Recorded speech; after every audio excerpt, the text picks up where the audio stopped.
The Dan Yorke State of Mind program is brought to you in part by Lookout Rhode Island and Takeo Comfort Solutions. Welcome into My State of Mind. I am Dan Yorke, and this evening we continue with our conversation about schools opening. Yesterday, the governor had her briefing with the Ed Commissioner and the Health Commissioner, and there was a lot of moving ground, as has been the case in opening school dates and targets, and the conversation regarding what is safe and promises to be safe, yet allowances for infection and all of that. As a backdrop, here's some coverage from last night from Eyewitness News, and then we'll speak with the head of the Providence Teachers Union this evening. She is Maribeth Calabro. One of the school reopening metrics is the spread of COVID-19 within a community. Last week, there were 4 cities with COVID-19 rates too high to reopen. As of today, it's just Providence and Central Falls. Rhode Island state leaders originally planned to announce this week whether schools could reopen in person. That decision now pushed off because of the delay of the school year. It means Providence and Central Falls have 2 more weeks to get their COVID-19 rates below 100 new cases per 100,000 residents per week. New weekly data released today puts Central Falls at 160, Providence is at 117. All other cities and towns are currently below the 100 case threshold to reopen schools. As of last week, Pawtucket and Cranston had virus rates too high for schools to reopen, but both of them have now dropped below the 100 case rate.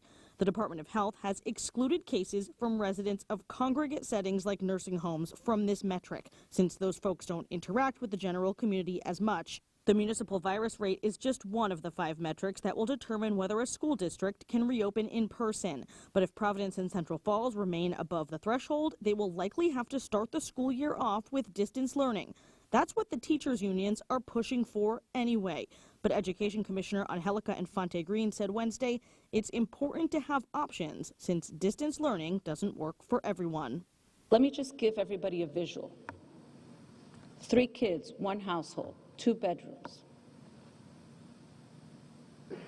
all sitting at one table in different grades. How does it happen? And the decision on whether school districts can reopen in person is now set for August 31st, with the first day of school on September 14th. With the Target 12 investigators, I'm Steph Machado, Eyewitness News.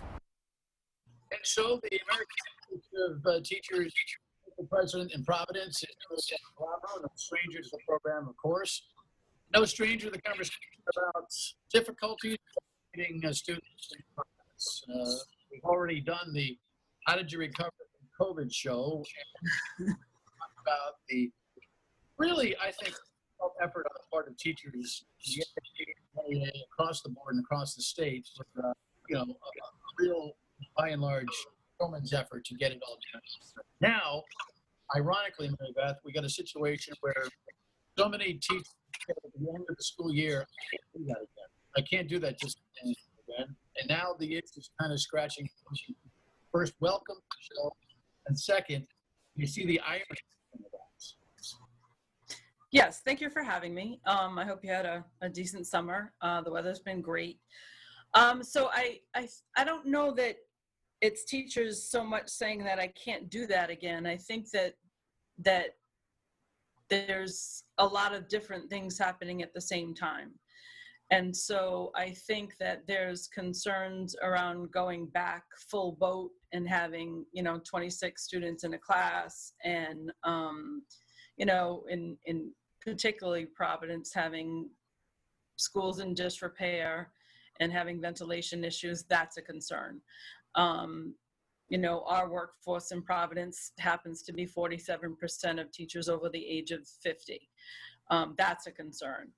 And distance learning, while we did do yeoman's work, and teachers really pulled out all the stops and did the very best that they could in over those months. And, it was fantastic in spots where it was fantastic, but there were still areas in which we still needed supports, and we still needed professional development, and we still, at least in Providence and in the urban and urban ring areas, still needed equity and access to Wi-Fi and computers for our students. And those are areas that that need to be and continue to need to be addressed.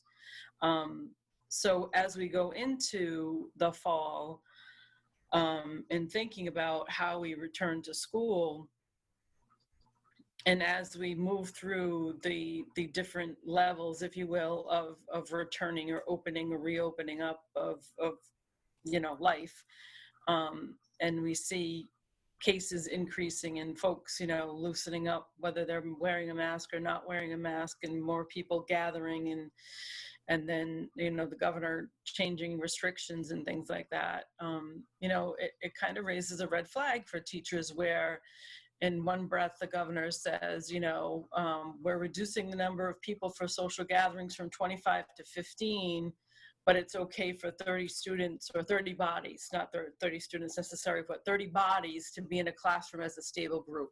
Well, what was interesting about that today, you're seeing this, folks, on Thursday evening. Maribeth and I are having this conversation on Wednesday afternoon, fresh off the briefing from the governor, which he does weekly now.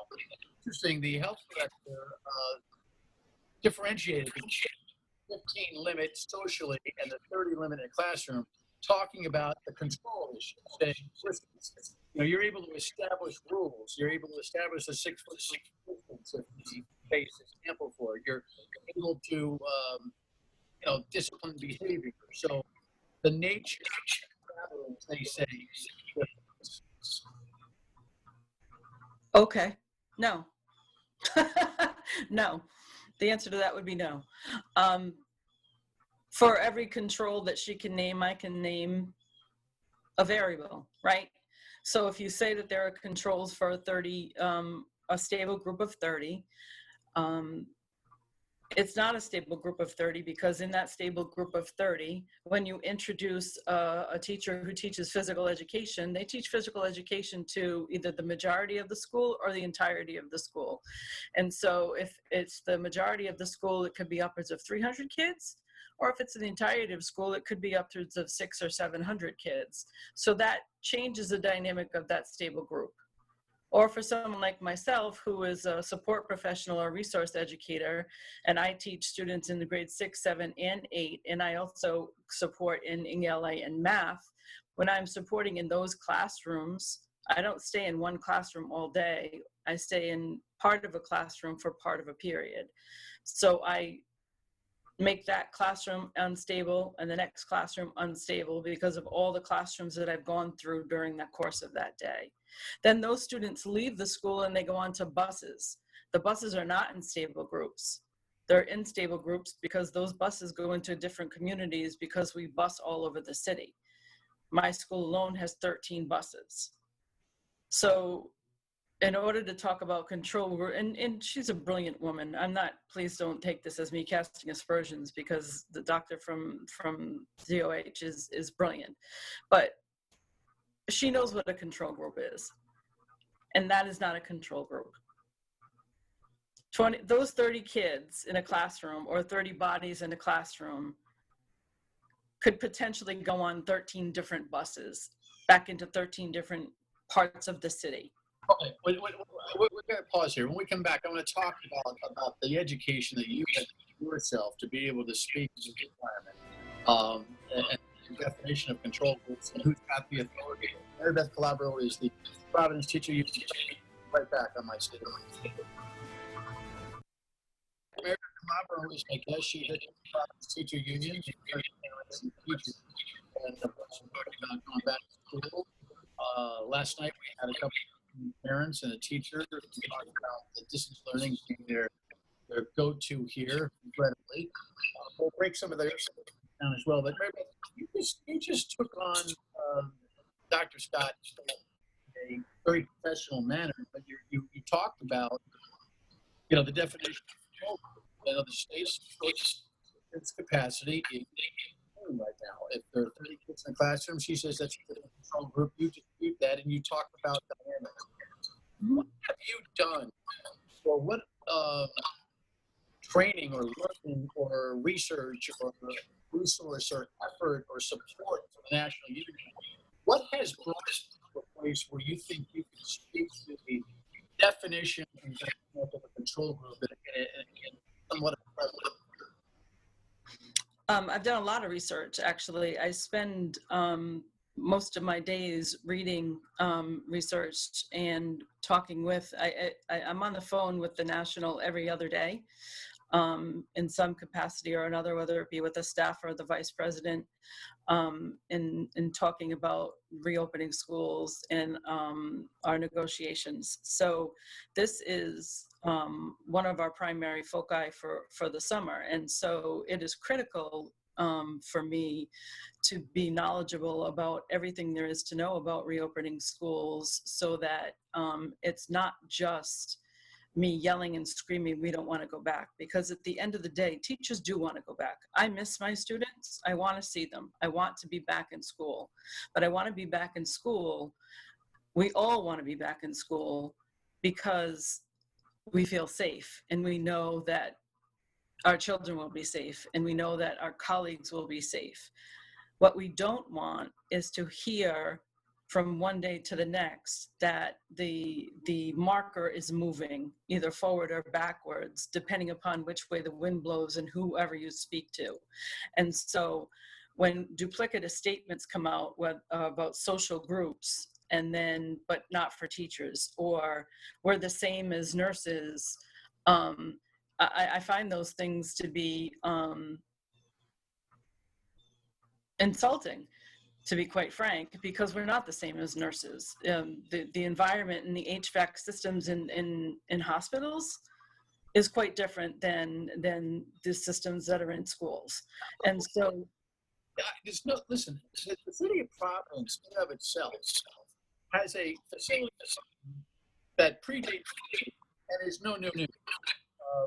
The buildings, the dilapidation, the Hopkins. We were talking about rats, and we were talking about flying bats. There's some kind of number out there that moves around in terms of just ventilation work in all the buildings in the school systems, and that changes. It seems to me, theorizing about it, be able to say we have $15 million in the AC alone for every piece of garbage building that we have. And, right?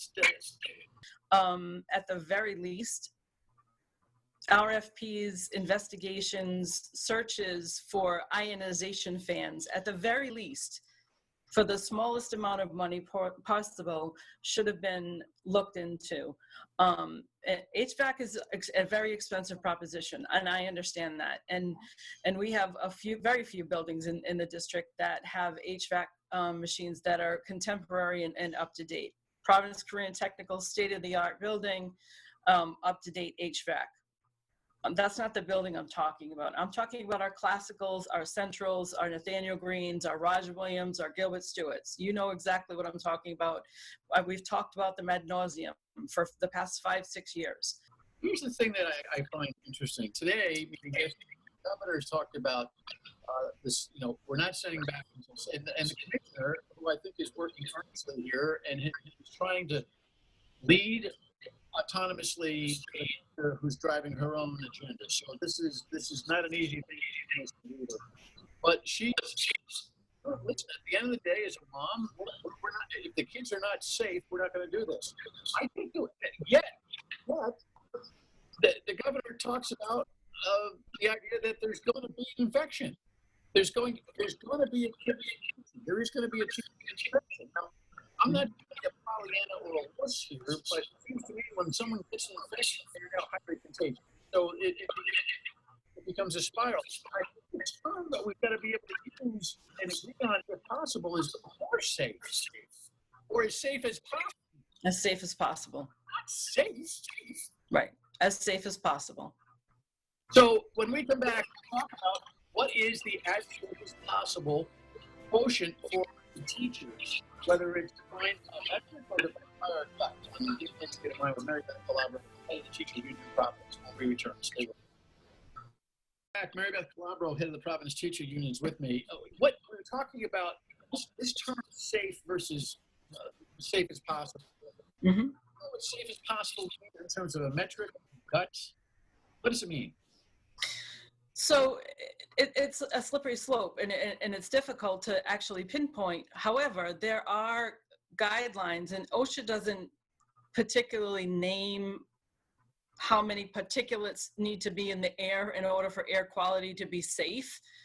However, there are documents out there. There's an August 5th document by the Creative Environment Company or Corporation that names certain things that need to be in place in order for COVID to be diminished. And one of the first cautions that this document has, the number one caution is that you have to expect that there is someone who is contagious or COVID positive within your building. That's one of the very first highlights in the document. Then there are other things that require immediate action in this document, none of which have been done yet. Those are the kinds of things that require immediate action that should have already been in place after 6-7 months. I'm sorry? What hasn't been done? What are those things that are required that have not been done? Things such as the statewide approvals of passing of inspections, right? So when you ask if the windows are operable,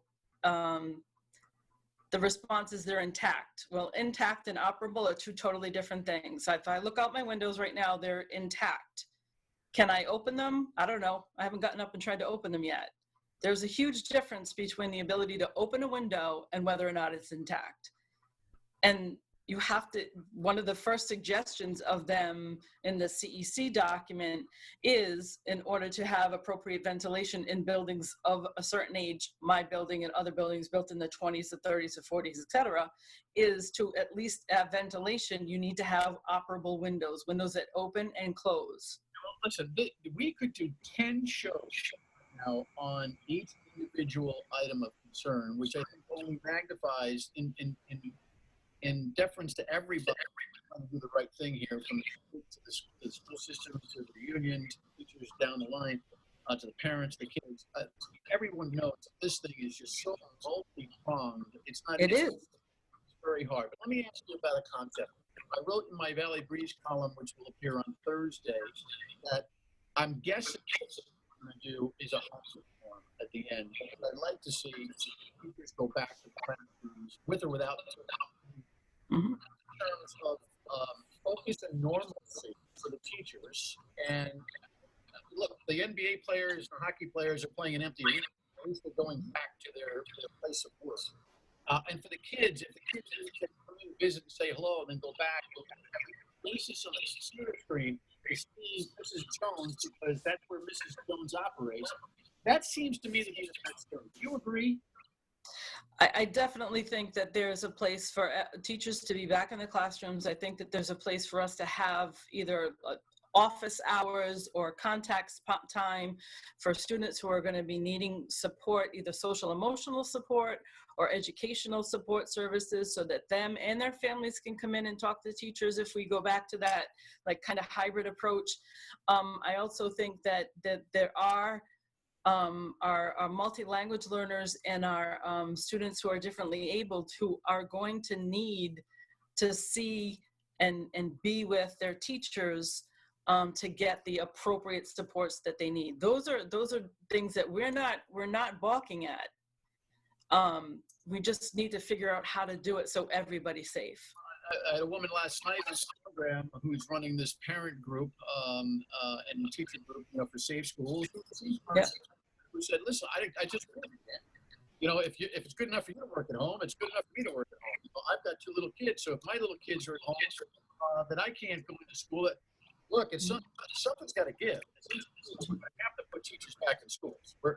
We have to do it somehow." Yeah. I'm hoping that at least drives the whole situation. We only have 2 minutes here. Let me ask you about not the politics, but the power in this conversation.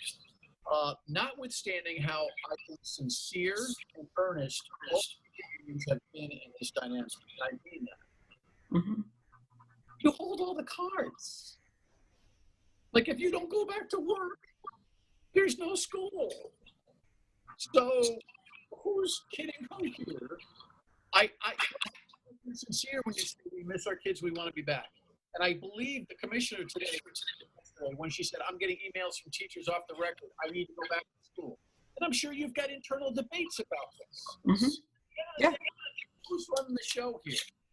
And will it come down to a loggerhead or a legal issue? I only have a minute. What's your thoughts? I hope it doesn't, because just like you said, this has prongs to it. It has even more prongs because it also has to do with families, right? So there are families who can stay home, but we also have families who can't stay home. They have to work outside the home. They can't afford not to. We also have food insufficiency, housing insecurity that we have to think about.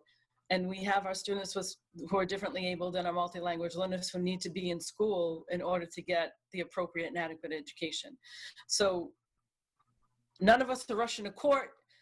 None of us are rushing to fisticuffs. We just have to find a way to have a collegial conversation that's collaborative so that we can get to a place of how is this best going to work? And what works in Providence is not going to work in Barrington. And what works in Barrington certainly isn't going to work in Providence. A good point. Listen, we'll keep the dialogue moving. We get closer to August 31st. I always thank you for your transparency and your availability. It's a good reflection. Maribeth Calabro, the president of the Providence Teachers Union. Final word and wait. Clearly, this is a very difficult decision by all, and everyone needs to be respected for how hard it is, from the top brass in the state to the parents, and in the middle, of course, educators, right? But we've got to start defining what the term safe means. Completely safe is impossible, so let's stop saying we're not sending kids back unless it's safe. As safe as possible needs to be defined by some kind of definition. Metric or just your gut, not sure which. The quotient that the governor is using for 100 infections per 100,000 in each town is going to have to be more clearly defended and defined. And we'll continue to follow this over the course of the next couple of weeks. You have a great evening. Talk to you on the radio tomorrow at 3 on WPRO and back here tomorrow night. Good night.